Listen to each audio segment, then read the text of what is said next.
My name is Judith Satish Francis. I stay in Mekusaba Christian Colony, belong to Martinagar Parish. I study in SFS School of Excellence, Class 7. My father's name is Satish Francis and my mother's name is Maria Satish Francis. Today I am going to recite the book of Jonah. First chapter, Jonah's obedience. One day the Lord spoke to Jonah, the son of Amittai. He said, "Go to Nineveh, that great city, and speak out against it. I am aware how wicked its people are." Jonah, however, sets to the opposite direction in order to get away from the Lord. He went to Joppa. In Joppa, he got a ship who was sailing to Spain. He paid his fare and went aboard with the crew to Spain in order to get away from the Lord. But the Lord sent a strong wind into the sea, and it was so violent that the ship was in danger of breaking up. The sailors were terrified and cried out for help, each one to their own God, in order to lessen the danger. Then they threw a cargo overboard. Meanwhile, Jonah has gone below and was lying into the ship's hold, sound asleep. The captain found him there and said to him, "What are you doing asleep? Get up and pray to your own God. Maybe he will feel sorry for us and spare our lives."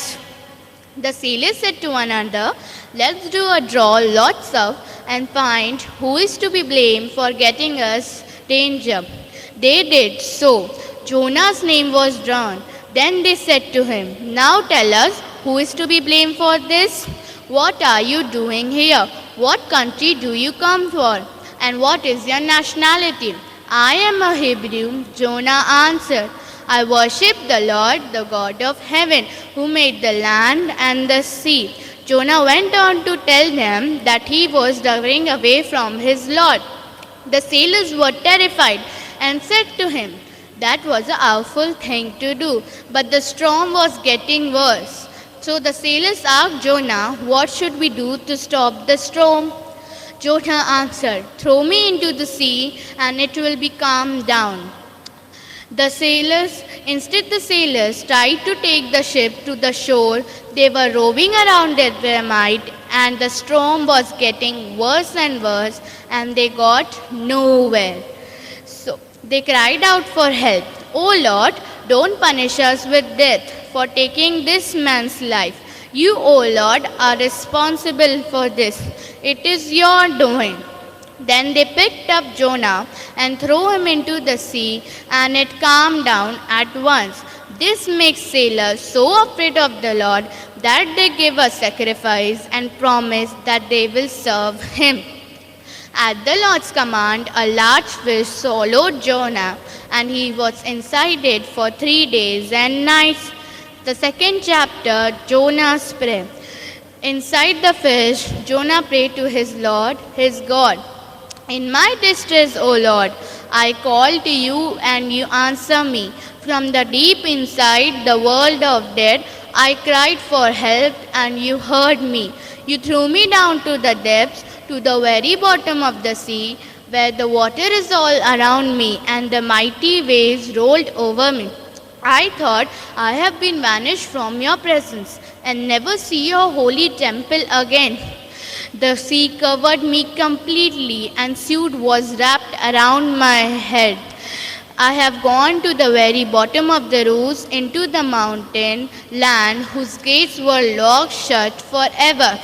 But you, my Lord, brought me back from the depths alive. When I felt my life sleeping away, I prayed to you, and in your holy temple you heard me. Those who worship the worthless idols have abandoned your loyalty, but I will sing your praises. I will give you a sacrifice and do what I have promised. The salvation of the Lord comes, and ordered the fish to throw up Jonah into the land. It did. The third chapter, Jonah obeyed the Lord. Once again, Lord spoke to Jonah. "Jonah, go to Nineveh, that great city, and proclaim what I have told you." Jonah obeyed. The city is so large that it took 3 days to walk through it.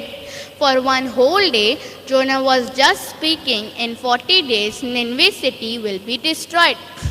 The people of Nineveh believe in God's message, so the greatest to the least did fast and wear sackcloth to show they have repented.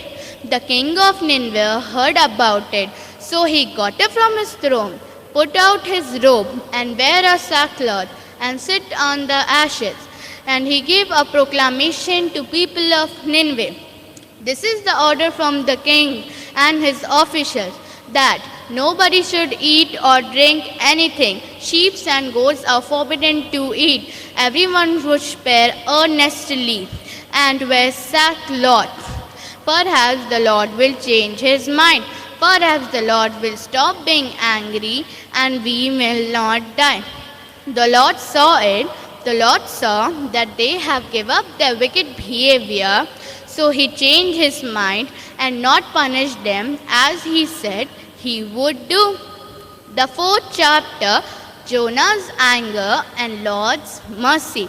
Jonah was very unhappy and became angry. So he prayed to Lord, did I not tell you that before I got up from my home, this is just what you will do? I know the Lord is loving, merciful, God always kind, always patient, and always ready to change his mind and not punish. Now, Lord, let me die. I am better off dead than alive. Lord, answer, what right have you to be angry? Jonah gone to the east city, sat down, make a shelter from himself, and was waiting what God will do, Nineveh, that great city. Lord grew a plant for him that he may be comfortable, and Jonah was extremely pleased with the plant. But the Lord, at the next day, at the Lord's command, a worm attacked the plant and it died. After the sun has risen, Lord commanded to the east winds, and Jonah was in faint of heating and was beating his head. So he wished that he is better off dead than alive. Lord answer, what right have you to be angry for this blast? This blast flew at one night and disappeared the second. You didn't do anything for it. You didn't grow it. Then why are you feeling sorry for it? Now tell me, how much should I pity Nineveh, that great city? After all, there are more than 120,000 innocent children as well as the animals. Thank you.